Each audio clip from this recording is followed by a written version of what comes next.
morning.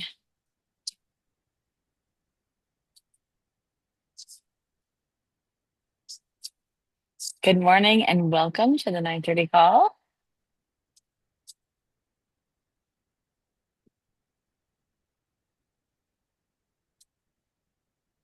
It's great to see you folks. I am in the stairwell of the Cannon office building in Washington, D.C. Our Massachusetts team has gone up to Congresswoman Ayanna Pressley's office where we have a 10 a.m. meeting with her staff, Bailey. And it's electric to be here with 400 early ed advocates from across the country, including many other advocates from many other issue areas. So it's a beautiful day in DC, which is making it all the more fun to be here. Speaking of fun, we're so happy to have Marty Walz back with us. And just want to thank everybody for the questions that folks sent. I was a little skeptical because usually it's hard to get feedback, but we got more than questions that Marty could answer. But she's grouped them to give kind of information about each of them. And so I also want to give a little um, context that we worked with Marty over the last couple of years around our own board development.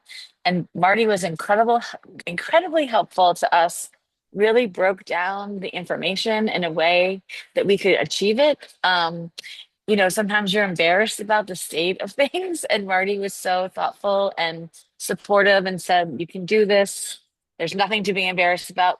Many organizations struggle with these with board recruitment, and we know there were questions about that. But I would say Marty helped us set up a nominating committee, and last year we added 7 new members to our Strategies for Children board of directors. And so it's just been incredible, and we've just relied on Marty for the kind of inside scoop, but also the action plan, the to-do list, the scope and sequence about how we should do things. So um, Marty will tell you more about what she has done. We know that she's a former legislator, and she's been doing interim directors work. But so Marty, I'll turn things over to you. Just tell us a little bit about you, how you came to be in your current role. And before you do that, I just have to say that we kicked off the first year meet and greet legislator tour yesterday. So we had 2 state reps. They were so excited, so happy to be here. And just want to thank everybody who came with us yesterday. We recorded it. They're going to help us recruit their colleagues to come on the 9:30 call. So I know, Marty, that you lived in that world as a legislator. But so tell us about you, how you came to be in your current role, and then we'd love to hear kind of what you think about the questions. Sure. Thanks. And good morning, everybody. It is great to be back with you. For those who I haven't met, as Amy said, I did serve in the state legislature for 8 years, specialized in education policy, as it is a particular passion of mine, and did both early ed and K to 12 during my tenure there. So that was a lot of my focus. But since I left the legislature, I've returned back to my roots in the nonprofit sector. I've served on more boards than I can count, led an organization, and now I do interim executive director work. So I'm now leading the 6th organization as an interim executive director. This is a career not for the faint of heart, because I'm often stepping into organizations that are in the middle of a difficult leadership transition. But one of the themes that's emerged from all of my experiences, including as an interim, is the role of the board and the important work of board development. So I have spent a lot of time, whether as a board member or as an organizational leader, working on board development issues, because people join boards because they're passionate about the mission, but they have no relevant training. And so a lot of people are like, okay, great, I'm on a board. Now what do I do? And that was me. My first board I joined because I was passionate about the mission. And then I got onto the board and I'm like, I literally don't know what I'm doing. And no one's teaching me. And so it's super challenging. And it's even more challenging if you're an executive director or nonprofit leader who has a board with people on it who don't know how to be board members. And so it's a real struggle for everybody. So one of the things that I did after I got all of your questions is I bucketed them into groups because I'm not going to be able to get through everything. But one of the questions is, how do you help board members learn how to be board members? And I want to direct all of you, if you've not used it before, to the Attorney General's Guide for Board Members of Charitable Organizations. It's about a 20-page booklet. It's very easy to read, written in plain English. And, someone asked about, I have parents on my board, people have not been board members before. How do I help them understand what their role is? And that is a terrific resource because the Public Charities Division at the Attorney General's office knows your pain on this topic. And so they've literally written a guide to help everybody establish the basic understanding of what board members are supposed to do, because the role is actually very limited. We'll get to the part about some board members not realizing the role is rather limited, but the role is really hire, fire, set the compensation for, and evaluate the executive director, oversight of the organization's finances, which includes fundraising, and organizational strategy. That's it. Nothing there about management. So, and some of you are thinking, well, my board is kind of like a working board. They do a lot of management work. How do I help them understand what's my job as the manager versus their job as the oversight board? That guide is meant to help. And I see there's a question. The name of the guide again is Guide for Board Members of Charitable Organizations and is published by the Attorney General's Office Public Charities Division. And if you go to the Attorney General's Office website and click on Public Charities Division, you'll find it, or Google it. It will pop right up. The most recent version is from 2022. And it's a great resource for board members. But it's tricky to figure out what's the role of the board and what's the role of management. And some of you asked how to explain that. And as it turns out, there's not a very good guide on establishing that dividing line.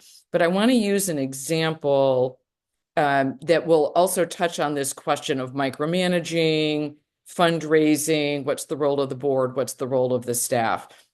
Is when I was leading an organization, I was applying for a government grant to help fund the services of the organization. And this one board member kept pushing back really hard, saying, I think the board should vote on whether to apply for that grant. Like, it's actually not your job as a board member to decide what grants I apply for. Like, that's management. And he kept pushing. So I finally got him on the phone. I'm like, why are you pushing so hard on this? Like, this is my job as the leader of the organization. And he finally said, well, I don't understand the finances of the grant and whether it makes financial sense whether to apply. I'm like, aha, this isn't actually about whether to apply for the grant. It is a board member who didn't understand the financials. So I said, okay, I'm going to present the financial analysis for the grant to the full board so you understand why I think this is a good idea. I presented the financials and everybody on the board went like, oh, well, it makes total sense that you want to apply for the grant. I'm like, yes, it does. No kidding. Because I had the financial analysis. But what was underneath this need for, I want to be the one to decide, was the question of who decides. And I don't understand the finances, and I don't quite know how to ask about the finances because I, as a board member, am kind of embarrassed that I don't understand the organization's finances. So if you scratch the surface with your board members and get them in a private conversation, many of them are going to admit they don't actually understand your finances. And I got a ton of questions about how to help board members understand the financials, understand fundraising, and how to talk about all of this with your board members. And so a couple of strategies that I think would really help is when you're onboarding new board members, spend a lot of time teaching them about the organization's finances, including the revenue sources. You'd be amazed at how many board members do not understand the financials. And part of that is because when they joined the board, they were given a budget or given a 990 and said, here, go read them. See you at your first board meeting. So that onboarding will play a huge role in helping them understand where your money comes from and how you spend it. And then something I do in every organization is I spend part of every board meeting going over the financials. Board members don't love this part of the agenda. Staff don't love this part of the agenda. It can be a little dry and boring, but it is one of the most important pieces of an agenda, because if you go back to that Attorney General's guide, you'll see that oversight of the organization's finances is an essential function of the board. So I spend time at every board meeting going over the budget, going over the financial statements. Sometimes it's a deep dive on, let's talk about all the sources of our revenue and do 10 or 15 minutes on a particular component of the budget. But spending time at every board meeting will build their knowledge. One of the boards that I was on, one of the places where I was an executive director, when it came time to circulate the 990, I asked the board chair how this had been done in the past. And the question I got back was, what's your Form 990? I've never heard of that before. Well, that would be your federal tax return. And you're all supposed to review it every year. And the board had not been seeing the 990. So sometimes it's really basic of, is the board getting the basic information? And even if they get it, many board members feel uncomfortable asking too many questions, or they assume I'm not an expert in reading financials. Other people on the board know this way better than I do. I'm going to assume somebody else on the board, like the treasurer, has figured this all out. I'm not going to worry about this. I Um, think the one thing, Marty, that you really helped us with, like, it's not too late to do this. Like, while we had new board members join, we knew that probably some of our current board members needed the same information. So it's not like you missed your opportunity. This is like this continuous learning process that's been really helpful for us to put in And that's, practice. yeah, thanks for that. That's why I try to spend time literally at every board meeting, so that you're essentially teaching the board members without making it so overt. One board I was working with, when we did the new board member orientation, we actually did it for every member of the board, because we had so many board members who did not have a basic level of knowledge about the operations, the org structure, the finances. We put the whole board through new board member orientation. It created a safe space for everybody to get the information they wished they had had, but felt embarrassed about not knowing. Marty, there's a question in chat. Is the Yep. conversation about financials typically led by the executive director or by the treasurer finance committee chair? This question also hits for home because Marty came to our first board meeting, which I was running. And Marty said, Amy, why are you running the board meeting? And I was like, what? So Marty, who's leading the discussion about financials?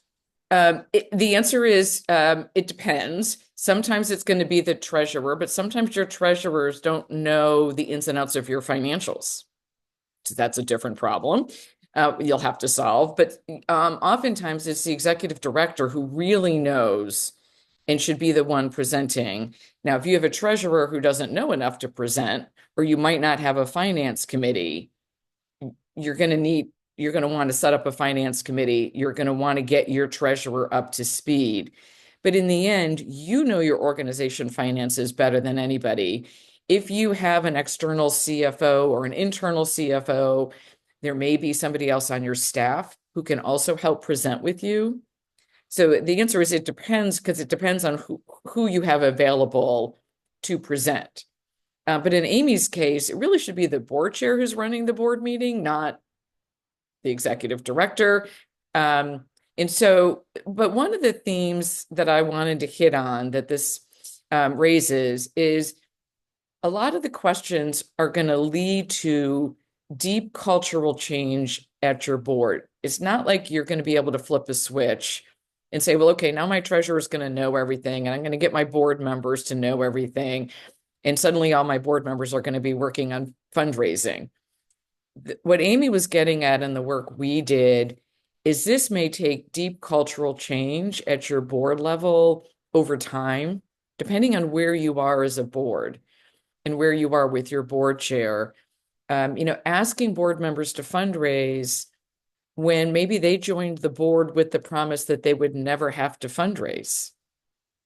So now you're saying to them, yes, I know you were promised you didn't have to fundraise when you joined this board, but we really do need all of our board members to help with fundraising. That's a tough conversation. And some of your board members may feel a sense of betrayal, or they may say to you, well, I don't know rich people. I really can't help with fundraising. Just like it's hard to change culture at the staff level, it takes time to change culture at the board level. And so that's where that very methodical strategy of what needs to change, how are we going to get there over what period of time, becomes so important. And so it's thinking about your board agenda and spending time at every board meeting, really thinking about the finances. And it's never too late to start with this, because whether it's approving the annual budget, looking at the 990, maybe your auditor comes in and meets with your board after the audit. Not a lot of boards do that, but the auditor can come in as that external third party and talk about, this is how to read the audited financial statements, because very few board members even know how to read the audited financial statements. And again, if no one's taught them, it's hard to expect them to know how to do this. So the auditor may be able to come in and, in a non-threatening way, explain what's in your audited financial statements. So you have other resources available to you to help explain this. But in the end, if you're an executive director, helping your board understand your budget, how do you spend money and where the money comes from, is an incredibly important part of what can happen at board meetings. So that is a couple of the questions about how to get your board up to date on fundraising and financials. Another bucket of questions came in about resources. How can you find resources for your board on how to do performance evaluations, or get a conflict of interest policy or code of ethics, or do succession planning, for example? If you are not familiar with it, you'll want to bookmark BoardSource. It's boardsource.org. That's my first go-to place for anything I ever want to know about boards. There's great articles, there's tools, there's resources. There's a ton of information there from a trusted source. The other place is to ask your fellow executive directors or friends who work for nonprofits or who are on boards, do you have a good performance evaluation process? They might have one. Your colleagues may not like it. So it's always good to ask, not only do you have one, but do you like it? And is it working well for you? Do you have a good conflict of interest policy? So your other EDs are a huge resource. And then when all else fails, the power of Google, you'd be amazed at what you can find. You'll have to edit some documents, or you're going to read some and you're going to say, well, that policy doesn't work for my organization and my culture. But there are a tremendous amount of resources out there. There are nonprofit advocacy organizations in almost all 50 states that also have an enormous number of resources posted on their website, because every executive director is struggling with this and looking for resources. So it is a universal challenge to come up with resources. So that's just another easy way to try to source information on whatever the topic is. But one question that won't be on BoardSource is there a resource that describes the early education and care system in Massachusetts? How do you educate your board members about the system? And I don't know of a great resource, but it strikes me that other people on this call may know of one or may have one, or if not, maybe this group needs to create it. But that's an example where asking around may create a great resource that all of you can use to educate your board members about how this system actually operates. And I see there's a ton of stuff going on in the chat Yeah, that I'm not able to read. So I'm just going to let you all keep reading the chat, and maybe there's resources right. being. Somebody added EC 101, have them come to the 9:30 call. the Rennie Center report just did a whole about how the funding works. So maybe we can start a Google Doc of resources so that folks can share them with each other. So keep them coming in the chat, and we will. And Januvia shared Bank of America. No, Boston Opportunity Agenda. Yes, I figured there had to be lots of resources out there that we can all share with each other. A couple of other random questions that came in that were hard to bucket into categories, which is what's the best way to talk about advocacy with the board? And I'm not sure what's behind the question, so I just thought I'd answer it by saying, as with many things, when you're struggling with your board, how does it connect to your mission? So if you're wondering how to talk to advocacy with your board, how does advocacy work connect with your organization's mission? And if you're trying to convince your board that you and they should do advocacy, how does it connect to your mission? And why is advocacy important for your board or for you to be doing? So bringing it back to mission may help create the opening for how to talk about it. If there's a specific controversy in your organization about advocacy work, you may need to tailor it. But I find with boards, if you can bring the discussion back to the why is it important for you when you're trying to achieve your mission, it can create an opening for what may be an easy or difficult conversation. And relatedly, there was a question about how to prepare boards to meet the potential attacks on DEI vision and practices. I think there too, it's setting time aside for your board to talk about what are your values and practices, recommit to them, be ready for whatever may come, so that you've laid the groundwork for the controversy that may come, and then you can feel confident that you and your board are aligned.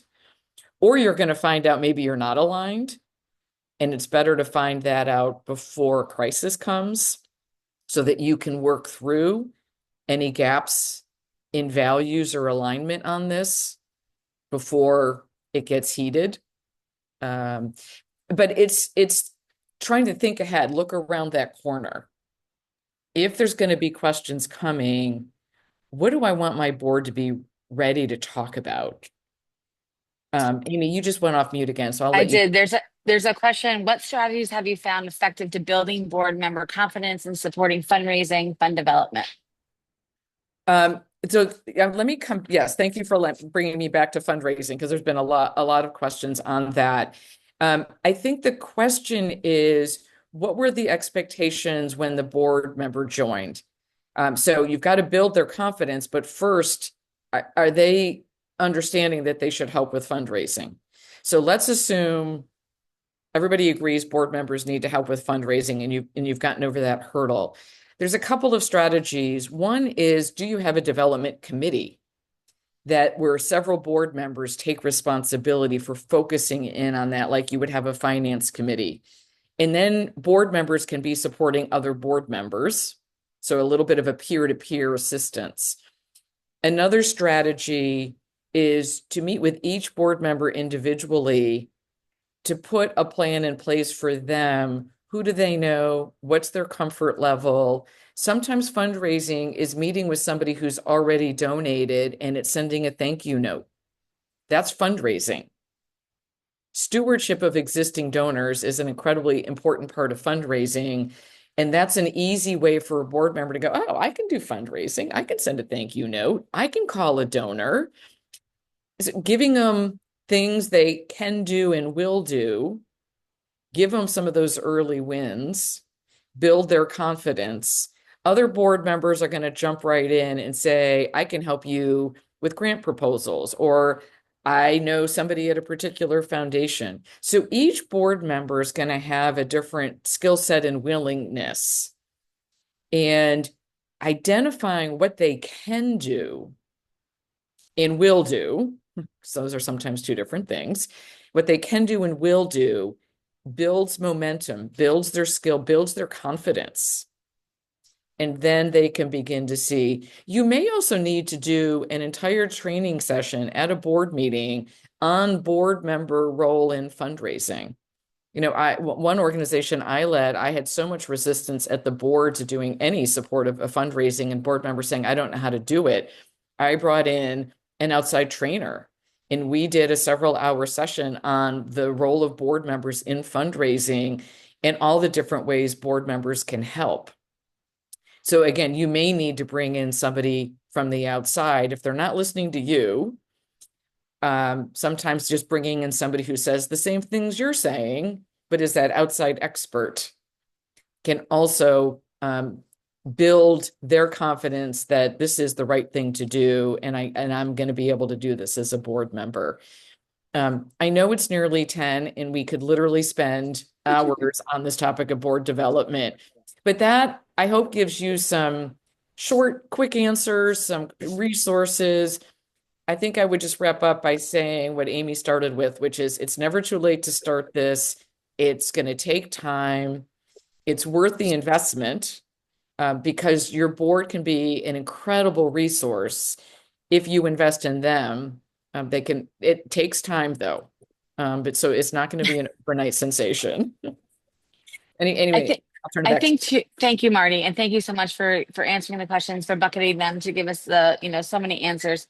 I think too, for me as an executive director, it was so helpful to have Marty, as a coach. And our board was also wanting to support me as a leader. And so I think it was helpful for me to have somebody to like ask the questions that maybe I thought that I should know.